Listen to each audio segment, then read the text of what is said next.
Eskom says stage 3 load shedding will take place until 10 this evening. Load shedding is likely to last into the weekend. Meanwhile, the power crisis was discussed in Parliament as Deputy President David Mabuza answered oral questions before the National Council of Provinces. Mabuza said a turnaround strategy for Eskom would be implemented soon to ease the pressure on the national grid.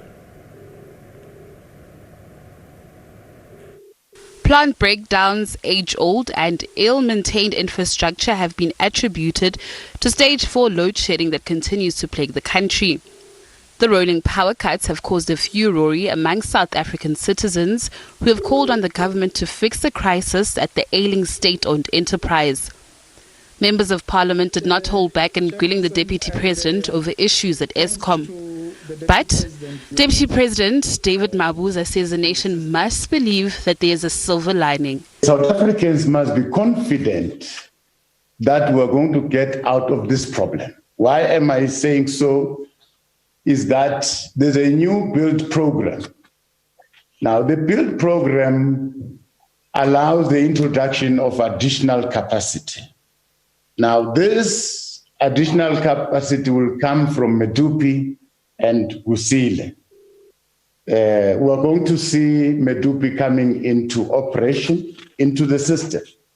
But we're also opening another window of IPPs that will come. We are expecting more than 2,000 megawatts that will come from that direction.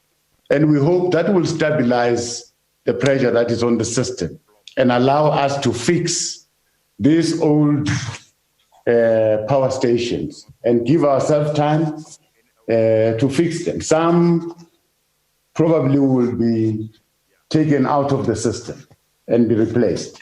Mabuza expects the process of restructuring at Eskom into 3 entities, generation, transmission and distribution, will be completed soon.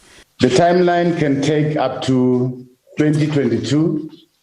We hope by that time we'll have completed the restructuring of the whole entity, dividing into three entities. We must apologize for the continued disruptions. Mabuza spoke out against corruption, saying that government must step up the fight against it by capacitating law enforcement agencies. We need to step up our fight, and the only way to stepping up our fight is to have very strong institutions that can weather the storm. Even in good times and in bad times, those institutions must stand strong and protect the country. Furthermore, Mabuza apologized for the power cuts but assured South Africans that the country's energy landscape will change for the better. Natasha Piri, SABC News, Johannesburg. All right, you heard what the Deputy President had to say in Natasha's report. He's assured South Africans that the country's energy landscape will change for the better. Are you confident? That's the question we're asking you. Are you confident there will be light at the end of the tunnel for Eskom? You can send us your thoughts at the agenda_SABC. Remember, we'll be opening the lines soon.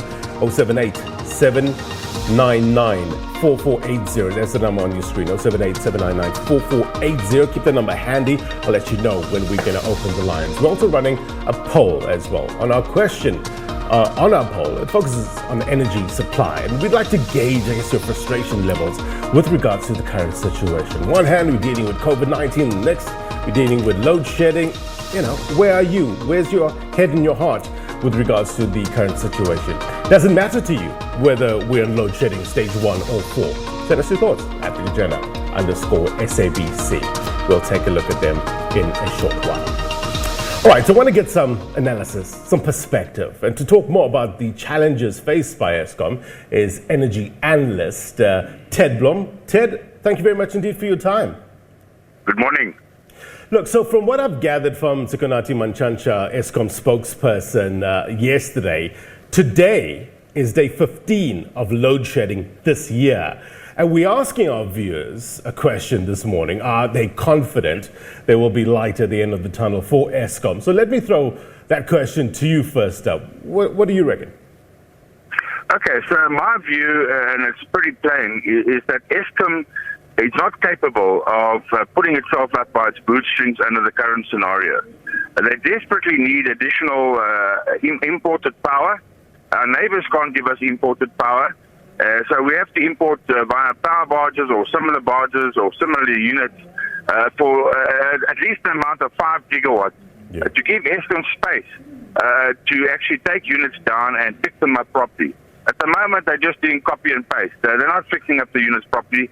And they also need a proper budget. I don't know, Eskom's talking about increasing the tariff.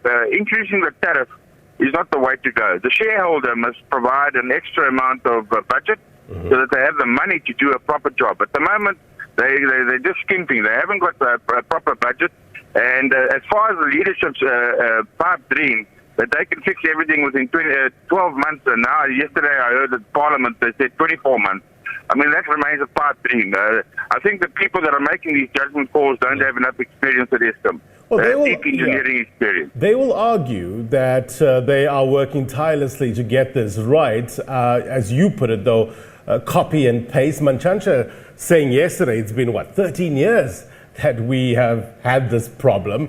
And we are at a point, he says, where we're seeing the end of load shedding. There is this plan to refurbish the power stations, and we're told that Medupi and Kusile power stations perform at their full design capacity of 4,800 megawatts. From what you've heard and what you've seen, Ted, is this happening at a pace where we will see an end of load shedding in the near future? Absolutely not. And I think with respect to Mr. Manchacha, he's a bit misinformed. The load shedding in 2008 was not a capacity issue, it was a coal fraud issue. So there were different reasons at different times for different forms of load shedding. The current problem is messed up capacity. The capacity is not fit for purpose. It hasn't been properly run. It's been running to the ground. In fact, I am strongly of the view, and I have a support document, that Eskom deliberately wanted to run the old units into the ground with the view that the new units would rescue them. And because the new units are not performing to specification, that's why we're in this mess at the moment. So anybody who's got a contrary view, I'm happy to take them up on it. They're not aware of the full facts of Eskom. Let's talk about Medupi and Kusile. The Eskom spokesperson was saying yesterday that by the end of November, all 6 generation units at Medupi will have been repaired and the design defects done away with. They say the same process will then move to Kusile, where the unit will be shut down for 75 days to correct the design defects. So by this time this year, they're saying, Ted, they will be getting a full 9,600 megawatts of capacity from these 2 stations. You see that happening? Absolutely not. I had an in-depth discussion with somebody who did the commissioning of both those power stations, and the inherent design flaws have not been sorted out. What Eskom is currently doing is they're taking a massive shortcut, and that will come to surface in the years ahead. The shortcut is not an enduring solution. It's another cut and patch type of solution. And I had that from the mouth of somebody who was on the ground with the commissioning of those 2 units and saw that the optimization was suboptimal because of the design defect. So I have no confidence in the shortcut technology that Eskom is now applying. I understand that last year in December, Eskom requested from government an additional 5,000 megawatts. The decision, Ted, help me understand it, to bring in additional capacity, that's a decision of government, isn't it? That's not within Eskom. Well, that should be. If there wasn't government interference and Eskom was run as an autonomous company with a proper board, not politically appointed people, that would be an autonomous decision by the board of the company, and they would take responsibility for that. In fact, I'm on record as in December last year offering Eskom 5 gigawatts or 5,000 megawatts of additional imported power. And the words of the officials that are actually were appointed to speak to me was, watch this space. And you know what? I've been watching this space for more than 8 months and nothing's happened. Have you been watching the space in the mining industry, Ted? How has load shedding affected production at mines this year? Well, it's not just mining, sir. With respect, it's also smelting. And some of the major smelters have already packed up their plants here and moved to other countries with more reliable power. And certainly for the mining industry, it's very simple. I, as a mining manager, cannot send a team underground if I don't know I'm going to have the power to bring them out, and I don't know that I'm going to have the power to give them oxygen and cooling underground. So from a mining point, to increase the risk more than 1,000-fold of having a mining disaster. You can't mine with unreliable power. It's just not possible. So help me understand this with regards to these deep-level mines. Do miners go underground if there's a chance of load shedding? You say no. No, you can't. You can't take that risk. You can't risk life. So these are family people. It's irresponsible to send people underground if you don't know that you're definitely going to have power to pull them out in case of an emergency or at the end of the shift. Plus, you've got to keep them cooled and oxygenated while they're underground. Ted, one of our viewers yesterday phoned in and asking with regards to these different stages. And you get a feeling that some people still don't understand what these different stages of load shedding are all about. Just for the purpose of our viewers, please just break it down in terms of stage 1 to stage 4, etc. Okay, well, the reason why people are confused is because Eskom has deliberately been misrepresenting the level of load shedding. So let me give it to you. Eskom's own definitions. Up to 1,000 megawatts, level 1. Up to 2,000 megawatts, level 2. Up to 3, level 3. Up to 4,000 megawatts, level 4. Up to 5, level 5. And above 5, level 6. Eskom last night dumped 5,600 and something megawatts at 6:30 last night. They never told the public that they were at level 6 load shedding. I've got the record, black and white record from Mr. Manchata. And I'm sure Eskom's internal records will reflect where he got his sources from. And so Eskom did not tell the public they're at level 6. So if you go and look at level 4, it will say you're not load shedding, whereas your lights are out. And that's what's causing confusion. And Eskom has been doing this deliberately for the past month. And I don't know what's wrong with the new leadership, whether they want to deceive the public or whether it's the board policy that they've now changed their categories or whatever. They haven't communicated to that. And I've challenged Eskom to take me on this matter. I challenged them. Last night was level 6 load shedding. That's very interesting indeed, Ted. We will try to get some answers from Eskom with regards to what you're putting across there.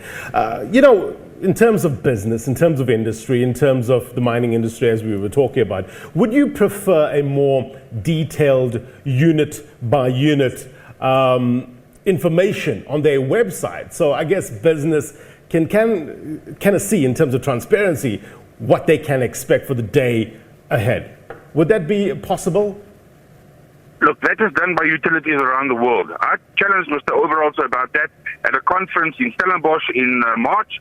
He assured me that the technology was already available, and he showed me his phone. He said he can see exactly what's going on. When I was inside Eskom in 2006 to 2008, I had full access on the interweb as to what is going on, unit by unit. And Mr. Overalso has promised me that they're going to make that available to the public, but I must be patient. It's just taking time. Why it's taking time, nobody's explained to me. That information is already available on the internet at Eskom and Mr. Overalso's phone, so there's no reason why it should be hidden from the public. I don't know what Eskom's trying to hide. There was all this talk about nuclear energy of late. What has happened since? Is that still on the cards for South Africa?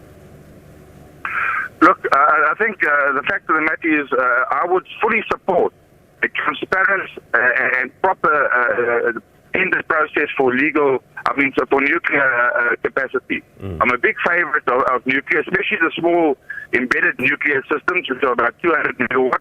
You can put them around the country. They have much lower risk associated with them in terms of needs of cooling and so on. And I'm fully in favor of that. But it's got to be done through a transparent process. And unfortunately, the last big nuclear scheme under the previous government was so corrupted with fraud and corruption that thank God the courts set that whole decision aside. But yes, I think it would suit the country fantastically. Nuclear power over the long term is probably the cheapest power available. And the main thing, it's available 24/7, which the renewable people cannot guarantee because they don't have backup and storage included in their project. And that's the big fallacy of renewable energy. They talk about it being so cheap. The fact of the matter is, after you've costed in the storage cost, it's 10 times more expensive than nuclear. So I'm fully in favor of nuclear. Ted Blom, Energy Analyst, we thank you very much indeed for your perspective. Be well. You're always welcome. Thank you so much. All right, let's just remind our viewers with regards to our question of the day. And you heard what Deputy President David Mabuza had to say yesterday. He assured South Africans that the country's energy landscape will change for the better. You heard what Ted Blom had to say. He's an energy analyst. Are you confident, having heard these different sides, that there will be light at the end of the tunnel for Eskom? Send us your comments at the agenda_SABC. Remember that number on your screen at the moment, 078-799-4480. We'll let you know when the lines open. You can give us a call. Also, with regards to our poll, we're focusing on energy supply, so we'd like to gauge your frustration levels this morning. Does it matter